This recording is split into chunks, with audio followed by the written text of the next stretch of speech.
그리스도인의 성장과 성숙이라는 제목으로 함께 은혜를 나누도록 하겠습니다. 참 제주도는 생명의 땅입니다. 어느 곳에 가든지 그 녹음이 우러져 있고 생명의 그런 기운들이 싹트고 있는 것 같습니다.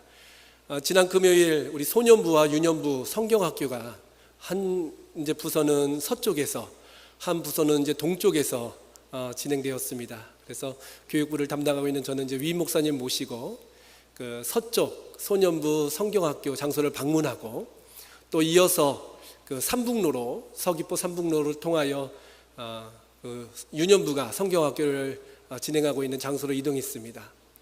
안개와 또 뭐 빗방울도 좀 나리긴 했었지만 그 제주 그 숲길을 거르는 그 기분은, 그 숲길을 달리는 기분은 참으로 신비롭고 아주 감탄스러웠습니다. 얼마나 많은 나무들이 우거져서 지나가는 저희를 이렇게 맞아주는지, 그 나무가 흔들흔들 거릴 때면 마치 손을 흔드는 사람들처럼 제 마음 가운데도 기쁨이 넘쳤습니다. 실로 이 제주는 참 나무들이 많은 것 같습니다. 근데 이 제주도 많은 나무들 중에서 제주를 대표하는 나무가 어떤 나무인지 아십니까? 사전을 찾아보니까 농나무로 되어 있었습니다. 이 농나무, 이 제주를 상징하는 이 농나무는 평지에서도 자라지만 대부분 척박한 땅이나 바위 틈새에서 자라는 나무다라고 기록되어 있었습니다. 다른 풀들이 살지 못하고 다른 나무들이 잘 서식하기 힘든 그 환경에서도 꿋꿋하게 자라는 나무가 바로 이 농나무입니다. 이 농나무는 또한 상록수이기에 봄, 여름, 가을, 겨울 청청한 녹색 빛을 낼 뿐만 아니라 그 농나무에서는 아름다운 그러한 향기가 퍼져서 많은 사람들에게 사랑을 받고 있다고 합니다. 아름다운 숲길을 거닐기 위해서 많은 사람들은 많은 비용을 지불하면서까지 그 숲길을 찾게 되는 것이죠. 나무들 숲에 서 있으면 뭔가 마음속에 평안이 찾아오고 그 나무를 통하여 쉼과 만족을 얻게 되는 것입니다. 그래서 사람들은 나무를 좋아하고 나무를 많이 심고 키우게 됩니다. 여러분, 나무를 바라볼 때 여러분 어떤 생각이 드십니까? 나무 하면 어떤 생각이 드십니까? 어떤 사람은 나무 하면 관상용 나무를 생각하실 것입니다. 높게 뻗은 나무, 아니면 예쁘게 또 가꿔진 그런 나무들을 생각하시는 분들이 계실 것이고, 어떤 분들은 나무 하면 목재로 생각나시는 분도 계실 것입니다. 그 나무를 베어다가 잘 다듬어서 집을 만들든지 가구를 만들든지 아니면 필요한 그런 도구로 사용할 수 있다라고 나무를 바라보시는 분도 계시고, 어떤 분들은 나무를 바라보면서 그 안에서 또 주어지는 열매, 풍성한 과일들을 생각하시는 분도 계실 것입니다. 요즘이야 관상용 나무들이 참 비싼 것 같습니다. 인기도 좋고요. 아파트를 세우거나 아니면 정원을 가꿀 때에 많은 나무들을 이제 심어서 그 정원이나 그 풍경을 아름답게 만드는 관상용 나무가 고가의 매매가 되기도 하지만, 또 목재 나무도 만만치 않죠. 좋은 목재 그 나무를 통하여 사람들이 친환경 집을 짓기도 하고, 많은 사람들이 그 원목 나무를 통해서 또 아름다운 또 가구를 만들기도 합니다. 그러나 성경에 등장하는 그 나무들, 성경에서 말하는 그 나무의 종류를 보면 관상용 나무나 어떤 목재용 나무보다도 그 유실수, 과일을 만드는 나무에 많이 집중하고 있음을 바라보게 됩니다. 물론 구약 성경에는 레바논의 백향목이다 하여서 솔로몬 궁전을 지었던, 또 하나님의 성전을 지었던 그 예쁜 나무들도 등장하긴 하지만, 신약 성경에 와서 대부분의 나무다 할 때는 열매를 맺는 나무를 말하고 있습니다. 여러 나무가 있지만 이스라엘을 대표하는 3대 나무가 있습니다. 첫 번째 나무는 바로 무화과 나무입니다. 그리고 두 번째는 포도나무이고 세 번째는 감람나무입니다. 무화과 나무, 포도나무, 감람나무, 이 세 나무의 특징은 바로 무엇일까요? 외형적으로 보면 아름답지 않다라는 것입니다. 그 세 나무는 줄기도 가늘고 키도 크지 않은 자그마한 나무들입니다. 반면 이 나무의 또 공통점은 아름다운 또 맛있는 열매를 많이 맺는다는 것이죠. 이 무화과 나무는 허기에 지친 사람들에게 배고픔을 해결할 수 있는 아름다운 열매를 제공합니다. 이 포도 열매는 열매로서의 가치뿐만 아니라 포도즙을 만들어서 사람들의 잔치라든지 사람들의 기쁨을 위해서 사용된 열매입니다. 이 감람나무는 올리브라는 열매를 맺혀서 기름으로도 사용하고 치료 재료로도 사용했다는 것이죠. 열매로서는 최상의 대우를 받는 그 나무들, 하지만 목재로서는 별 가치가 없는 나무가 바로 성경에 등장하는, 신약 성경에 등장하는 나무라는 것입니다. 방금 말씀드렸듯이 열매라는 것은 사람의 배고픔을 채워줍니다. 이 배고픔을 채워준다는 것은 사망의 길을 갖고 있는 사람에게 생명의 길을 소개해주고 열어주는 그런 기능이 있는 것이지요. 답답하고 고통받는 사람들에게 상쾌함과 시원한 만족을 주는 그 열매가 바로 이 나무들을 통하여 공급된다는 것입니다. 예수님도 이 무화과 나무나 포도나무를 좋아하셨던 것 같습니다. 특별히 마태복음 21장 내용에 보면 예수님께서 이제 예루살렘에 입성하게 되십니다. 얼마나 오랜 그런 여정이셨습니까? 갈릴리를 떠나서 그 먼 길을 거쳐서 드디어 예루살렘에 입성하고 그 다음날 아침 해가 밝자 예수님이 무화과 나무를 찾으셨습니다. 왜 무화과 나무를 찾으셨을까요? 시장하셨기 때문에, 배고프셨기 때문에. 마태복음 21장 말씀에 보면 예수님께서 시장하신지라 하면서 무화과 나무에서 열매를 구하기를 원하셨습니다. 가까이 가보니까 잎도 무성하고 나무도 꽤 크게 성장한 것 같습니다. 그런데 안타깝게도 예수님이 배고파서 무화과 나무에 가까이 갔을 때 그 나무에는 열매가 없었습니다.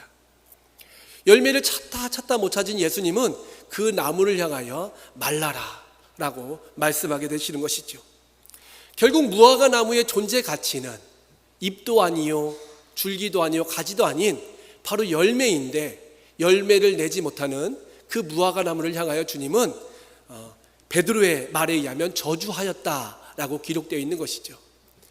배고픔을 주님도 아셨기에 그 배고픔을 채우시기 위하여 무화과 나무를 찾으셨지만 그 무화과 나무에서 열매를 구하지 못하자 무화과 나무를 향하여 저주하셨다는 것입니다. 이내 무화과 나무는 말라서 다시는 열매를 맺을 수 없는 그러한 말라 죽는 운명을 맞이하게 되는 것이지요. 나무는 용도에 맞게 살아야 합니다. 목재로서 쓰임받는 나무는 키가 크고 또 굵게 잘 성장하여서 목재로서의 역할을 감당하면 되겠지만, 유실수, 과실을 맺는 나무는 잎이 많다고 가지가 좀 크다고 그것이 중요한 것이 아니라 바로 열매를 맺어야 된다는 것입니다. 비록 가지가 좀 얇고 연약하다 할지라도 열매를 맺는 그 유실수는 농부로부터 사랑을 받아 잘 가꾸고 아름다운 나무로 성장할 수 있도록 도움을 받게 됩니다. 반면 좀 굵고 이파리는 무성하다 할지라도 열매를 맺지 않는 나무는 그 운명이 정해져 있다는 것입니다. 무화과 나무뿐만 아니라 예수님께서는 요한복음 15장을 통하여 포도나무 비유에 대해서 한 번 더 우리에게 말씀하십니다. 예수님은 포도나무요 우리는 가지다라고 말씀하시면서 그 가지마다 열매를 맺게 하기 위하여 가지를 가꾸고 깨끗하게 만든다라는 것이죠. 그러나 그 가지에서 열매를 맺지 못하면 어떻게 되겠습니까? 아무 쓸데가 없어서 가지는 잘라지고 버려져서 불에 던져 사르게 된다라고 말씀하고 있는 것입니다. 포도나무의 존재 가치는 열매이듯이, 무화과 나무의 존재 가치도 열매이듯이, 감람나무의 존재 가치도 열매이듯이, 유실수는 열매를 맺을 때 비로소 존재가 아름다워지고 심은 자로 하여금 기쁨을 얻을 수 있다는 것입니다. 과실을 맺는 유실수와 같이 우리의 정체성도 중요합니다. 예수님은 우리를 가리켜 열매를 맺어라 라고 말씀하고 있습니다. 그리스도인은 열매 맺는 존재들입니다. 키가 크고 잘 자랐다고 그것이 아름다운 성장이 아니라 바로 열매를 맺기 위한, 열매를 만들기 위한 존재가 바로 우리들이라는 것이죠. 이 열매는 세상의 열매가 아닙니다. 인간의 기준에 의해서 만들어지는 열매가 아니라는 것입니다. 예수님이 원하시는 열매는 세상이 원하는 열매도 아니고 세상이 기뻐하는 열매도 아닙니다.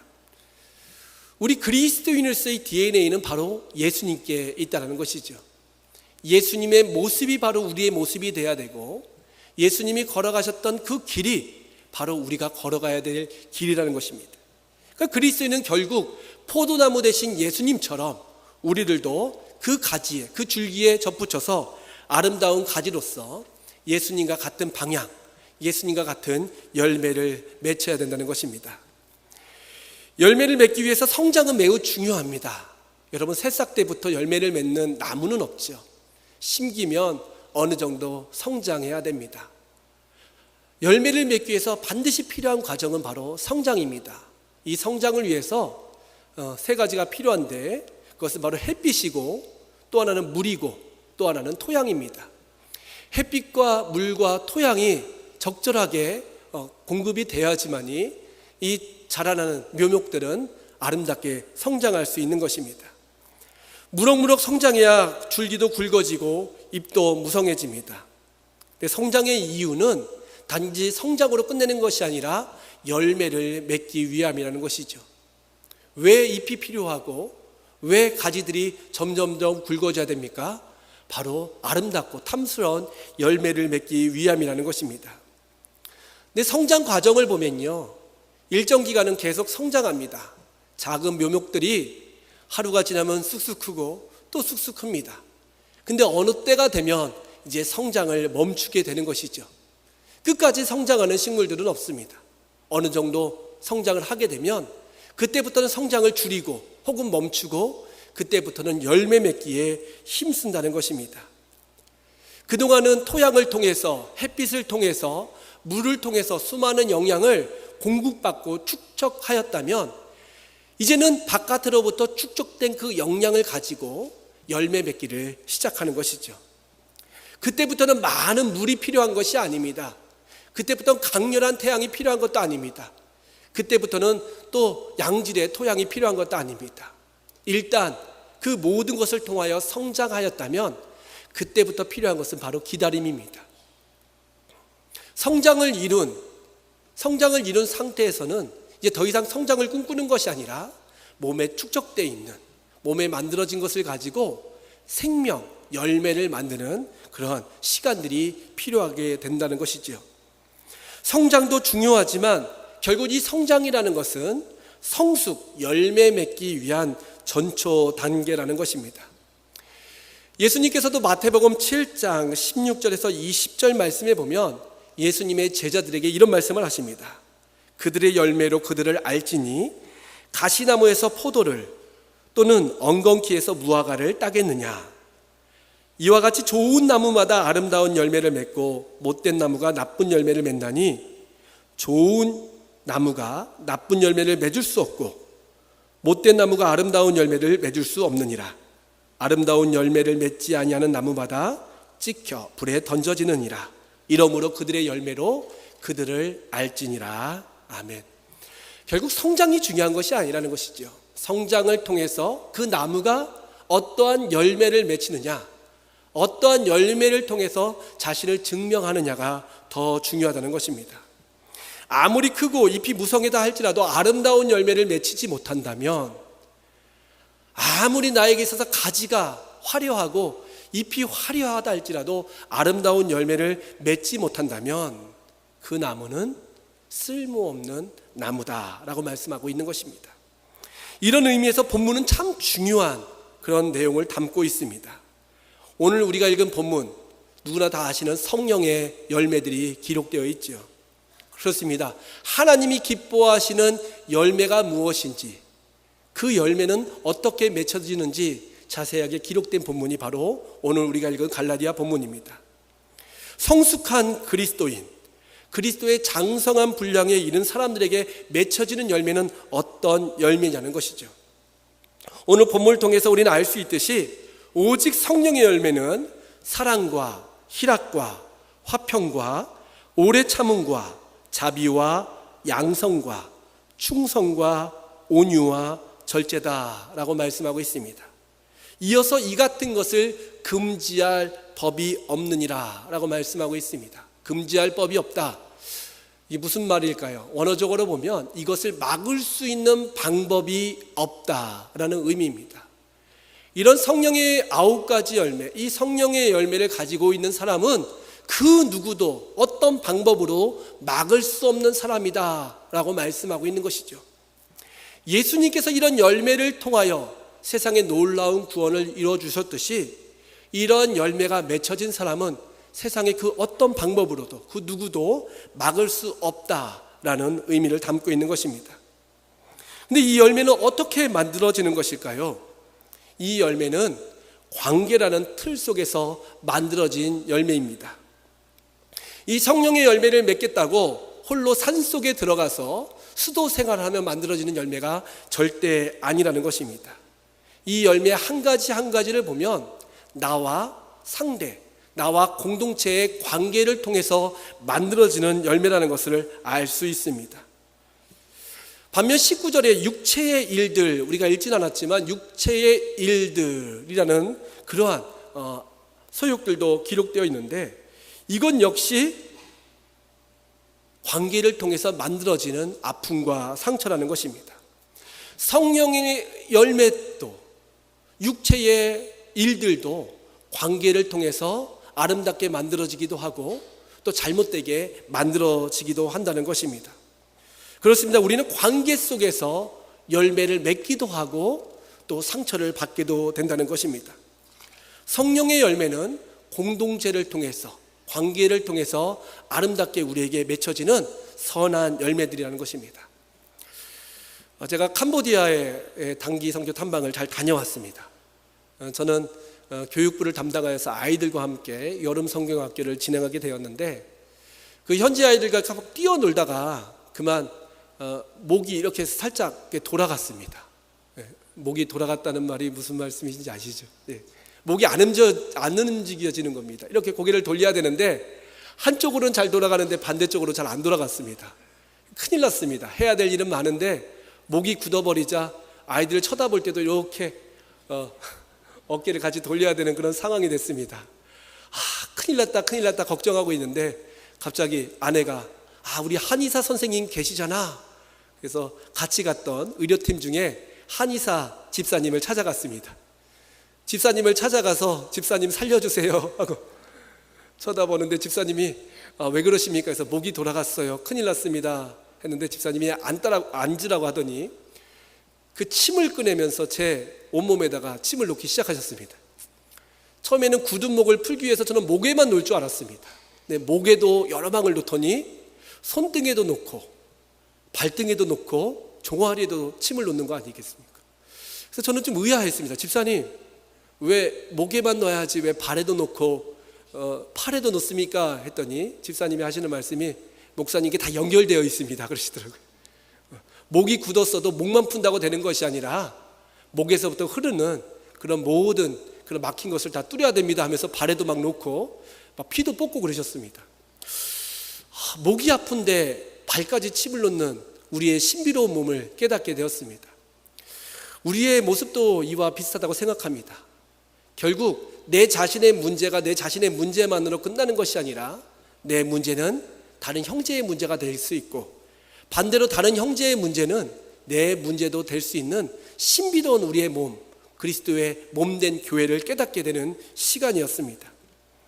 공동체를 통해 성령의 열매가 맺혀진다는 것은 결국 나 혼자 독불장군처럼 사는 것이 우리의 모습이 아니라, 우리 아름다운 모습이 아니라 바로 예수 그리스도를 머리로 우리 모든 지체들이 한 몸된 그러한 사명을 감당하고 유기적인 관계를 누리며 살 때에 비로소 아름답고 건강한 몸이 세워진다는 것입니다.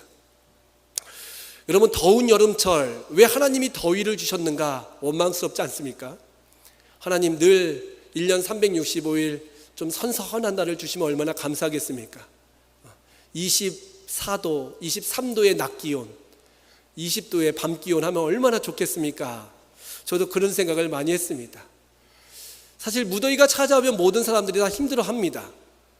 특히 연세가 드신 분들은 그 더위 때문에 심신이 많이 지치는 것이 현실의 모습이 아닌가 생각됩니다. 근데 가만히 생각해 보면 이 무더위를 주시는 하나님의 특별한 섭리가 있는 것을 우리가 깨닫게 됩니다. 이 무더위를 통하여 우리는 지치지만 들판의 오국백가들은 익어가게 되는 것이죠. 성장하게 되는 것이죠. 만약에 여름이 덥지 않고 서늘한 가운데 지나게 된다면 쭉정이만 있는 그러한 열매들이 많이, 그런 곡식들이 많이 나오게 될 것입니다. 비록 우리는 힘들지만 이 무더위를 좋아하는 식물들, 그런 나무들이 있기에 하나님은 무더위를 주시는 것이죠. 그 무더위를 통하여 잘 성장한 그 곡식들은 나중에 우리의 먹거리가 되고, 혹은 그 풀을 뜯어먹는 그 가축들 또한 우리에게 영양을 공급하는 그런 식재료가 된다는 것입니다. 이렇듯 무더위가 내 개인적인 입장에서는 힘들고 어렵지만 하나님의 생명의 모든 관계 속에서는 꼭 필요한 하나님의 축복의 선물이라는 것입니다. 내 개인적으로 생각할 때는 불편하고 어렵고 힘들지만 이 힘들고 어려운 것이 반대로 생각하면 누군가에게는 쉼이 될 수 있고 만족이 될 수 있고 강건함이 될 수 있다는 것입니다. 가장 우리가 많이 실수하는 것이 바로 무엇입니까? 내가 편하면 다 편한 줄 알고, 내가 어려우면 다 어려운 줄 아는 그런 우리의 이기적인 모습이 아닐까요? 제가 아내한테 잘 혼나는 것이 있습니다. 식당에 갔을 때 제가 좀 배부르면 빨리 일어나자 하는 말을 많이 합니다. 내가 배부르니까 다 배부른 줄 알고 빨리 집에 가자 하는 거죠. 그때 아내가 얘기합니다. 여보, 나는 먹지 못했어. 나는 애기들 밥 챙겨주느냐고, 애기들 고기 잘라주느냐고 얼마 먹지 못했어 라고 얘기할 때 참 미안한 생각이 듭니다. 우리들은 내가 배부르면 다 배부른 줄 알고, 내가 어려우면 다 어려운 줄 알지만 사실 그것이 아니라는 것이죠. 상대방이 어렵지만 나는 편안할 수 있고, 내가 어렵지만 상대는 편안할 수 있는 것이 바로 공동체의 특성이라는 것입니다. 그렇기 때문에 성령의 열매는 철저하게 이 관계를 이해하고 관계를 통해서 아름다운 공동체가 세워질 때 주어지는 하나님의 선물이라는 것입니다. 그리고 성령의 열매에 몇 가지 또 특징이 있는데, 또 하나의 특징은 바로 이 성령의 열매는 9가지 열매로 기록되어 있지만 한 가지의 모습으로 나타난다는 것입니다. 성령의 열매들은 이라고 표현되어 있지 않고, 우리 성경에도 보면 성령의 열매는 단수로 사용되고 있는 것을 바라보게 됩니다. 영어 성경에도 보면 The fruits of the Spirit is라고 써 있습니다. 그러니까 성령의 열매는 이라고 써 있는 것이죠. 9가지 열매가 맺혀져도 그 열매는 성령의 열매들이 아니라 성령의 열매라는 것입니다. 이것을 어떻게 이해하면 될까요? 사랑과 희락과 화평이 별개가 아니라는 것이죠. 사랑 안에 희락과 화평과 오래 참음과 자비와 양선과 충성과 온유와 절제가 다 포함되어 있다는 것입니다. 절제 안에 사랑이 있고 희락이 있고 화평이 있다는 것입니다. 어떤 분들을 만나면 목사님 저는 충성은 잘하겠는데 절제가 잘 안 돼요. 그것은 성령을 통한 충성이 아니라는 것입니다. 하나님이 원하시는 이 성령의 열매는 이 9가지가 유니트, 한 가지로 묶여진 모습으로 드려진다는 것입니다. 사랑이 있으면 반드시 절제가 있고, 절제가 있으면 또한 충성이 있고, 충성이 있으면 오래 참음의 열매가 동시에 맺혀진다는 것입니다. 요한복음 1장 14절 말씀에 보면 예수님의 그런 모습을 향하여 말씀이 육신이 되어 우리 가운데 거하심에 그의 영광을 보니 아버지의 독생자의 영광이요 은혜와 진리가 충만하더라. 아멘. 예수님의 그 심령 가운데에 은혜와 진리가 별개로 있는 것이 아니라 예수님 안에 있는 진리는 은혜고, 은혜는 곧 진리라는 것입니다. 하나라는 것이죠. 결국 성령의 열매라는 것은 이것 따로 저것 따로 먼저 맺혀지는 열매가 있고 나중에 맺혀지는 열매가 있는 것이 아니라 그 열매는 동시에 작지만 서서히 같이 맺혀지게 된다는 것입니다. 그러니까 성령의 열매라는 것은 결국 나에 의해서, 내 노력에 의해서 만들어지는 것이 아니라 하나님의 선물이자 하나님의 능력 가운데서 맺혀지는 열매라는 것입니다. 그리고 또한 성령의 열매는 기다림이 필요한 열매입니다. 한순간에 어떤 사건에 의해서 만들어지는 것이 아니라 열매를 생각한다면 어느 날 꽃이 피고 이 꽃이 진짜 작은 봉오리가 생기고 그 봉오리를 통하여 작은 열매가 생기고 열매가 푼 열매가 되고 나중에 익은 아름다운 열매로 점점점 바뀌듯이 우리의 열매 또한, 우리의 그런 성숙 또한 한순간에 만들어지는 것이 아니라 시간에 따라서 조금씩 어제보다 오늘, 오늘보다 내일 더 아름답게 만들어진다는 것입니다. 사랑하는 우리 제주영락 성도 여러분, 무더운 여름철입니다. 힘들고 어렵고 참 살아가기 괴로운 그런 시간들이 우리 가운데 사실 주어져 있습니다. 그러나 반대로 생각하면 우리의 고통, 우리의 아픔이 상대방 반대로 생각하면 어떤 곳에서는 은혜와 평강으로 또 아름다운 성숙으로 성장으로 아름답게 이어지고 있다는 것을 우리가 깨달아야 된다는 것이죠.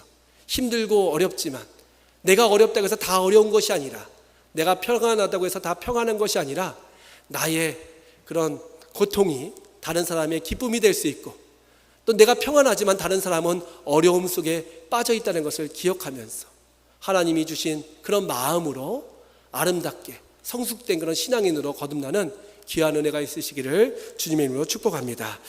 우리 이 시간 기도하도록 하겠습니다. 아버지 하나님, 감사와 찬양을 돌려드립니다. 부족하고 연약한 죄인들을 불러서 주님의 자녀 삼으시고 주의 성령을 통하여 날마다 아름다운 열매를 맺어갈 수 있는 은혜를 허락하여 주심에 감사합니다. 주님께서 우리를 택하시고 부르신 이유는